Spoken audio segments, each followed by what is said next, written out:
안녕하세요, 여러분. 씨알쌤이에요.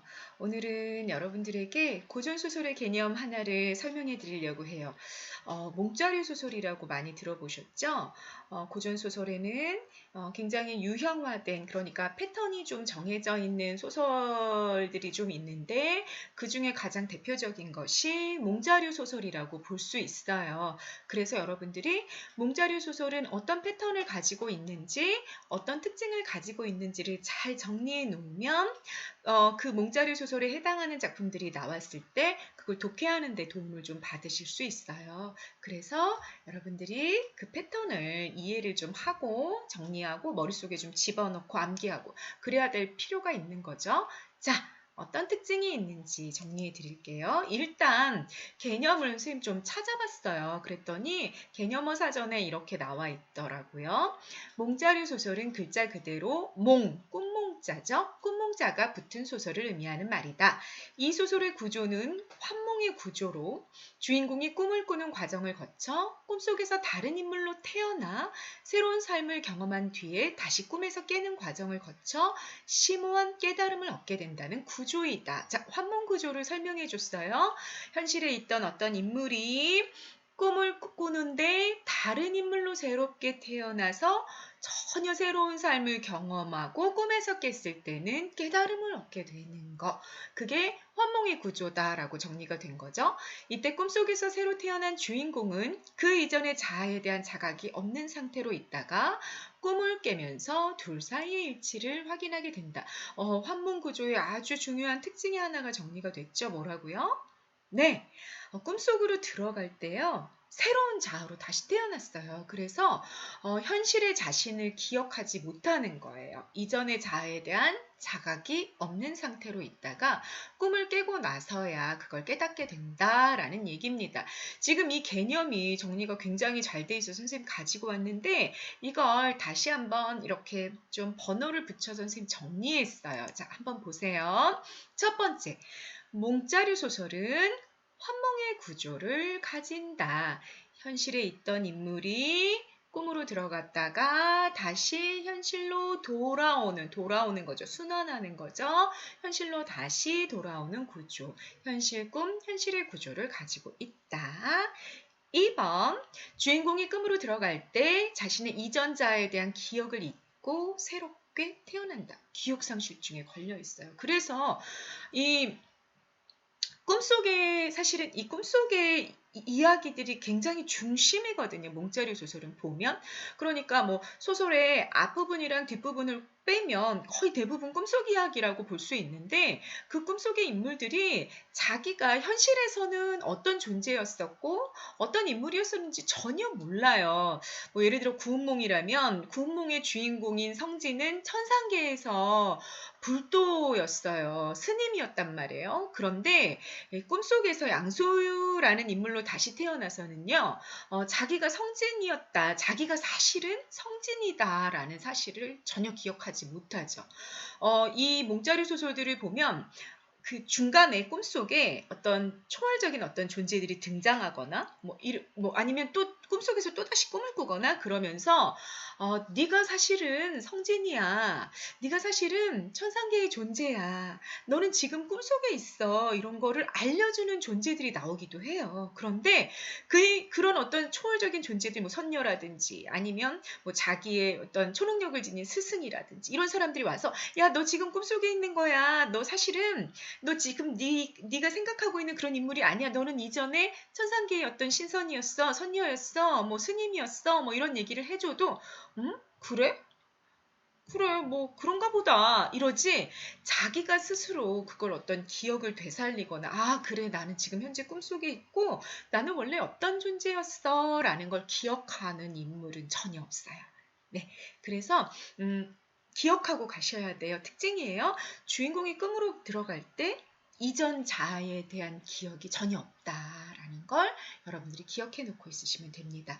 세 번째, 꿈을 통해 미성숙, 결여 상태에 있던 인물이 성숙과 충족 상태로의 변화를 경험합니다. 4번이랑 좀 연결이 돼 있어서 같이 한번 보실까요? 구운몽이라는 작품이 그 첫 출발이 되는 소설인데요. 주로 인생무상이라는 주제의식을 보여준다. 인생무상이라는 깨달음을 보여준다라고 정리해 볼 수 있습니다. 다시 말하자면 구운몽 가지고 얘기하는 게 제일 편할 것 같아요. 여러분들이 고등학교 때 반드시 정리해 놓고 가야 되는 작품이니까요. 구운몽을 좀 생각을 해보면 천상계의 불도 제자, 아주 수제자였죠. 육관대사라는 굉장히 초월적인 어떤 스님의 수제자였었던 성진이라는 인물이 자신의 상태를 미성숙과 결여 상태로 느껴요. 이렇게 생각하는 거죠. 8명의 아리따운 선녀들을 만났죠. 그러면서 천상계에서의 이야기예요. 현실에서의 이야기인데 뭐지? 나는 남자로 태어나가지고 좀 이렇게 막 임금 앞에서 막 높은 벼슬에 올라가기도 하고 막 전쟁터에서 막 장군으로 막 적을 막 부수기도 하고 출장 입상이라고 우리 얘기하는데 막 이렇게 출세도 막 하고 또 아름다운 여인들을 만나서 사랑을 나누기도 하고 나 막 그렇게 살고 싶은데 이거 뭐야? 나는 스님으로 맨날 이렇게 좀 적막하게 이게 막 도만 닦고 있으니 나 진짜 재미없어 인생 뭐 이렇게 생각을 했던 거예요. 근데 그 순간에 이 사람이 꿈으로 들어가죠. 그래서 양소유라는 인물로 정말 자기가 소망하던 거, 자기가 이전에 뭘 꿈꿨죠? 벼슬도 높이 올라가고 싶었고 또 아리따운 여인들도 만나고 싶었잖아요. 근데 그 소망하던 걸 꿈속에서 다 이뤄요. 근데 다 이루고 나서 보니까 이게 사실은 사라지는 것들이었다는 거죠. 왜 사라져요? 인생이 사라지니까. 네. 인생이라는 게 결국은 우리의 인생을 돌아보면 죽음을 향해 가고 있는 거잖아요. 그러면 인생이 내가 모든 걸 다 가지고 있다고 해도 어느 순간, 죽음의 순간에는 내가 그것들을 다 내려놓아야 되는 거죠.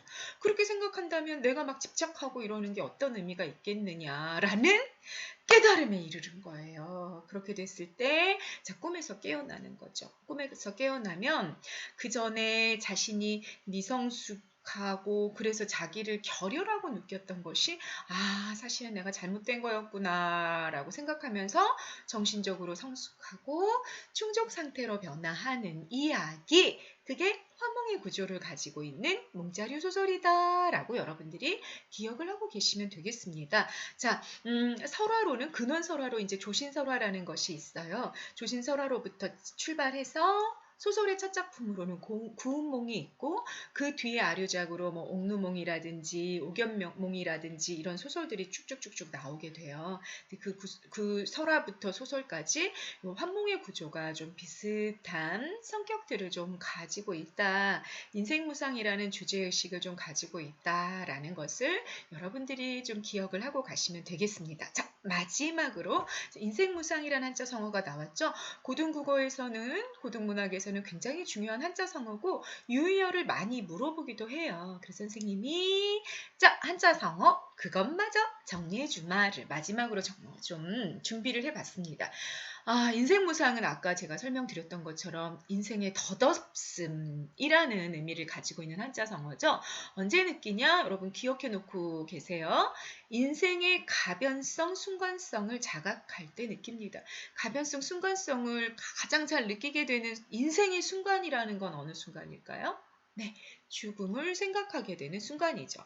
그러니까 내가 이렇게 살아가다가 죽음이라는 어떤 문제에 직면하게 됐을 때 인물들이 주로 느끼는 정서가 덧없음, 내 욕망과 내가 집착했던 것의 덧없음이다라는 얘기죠.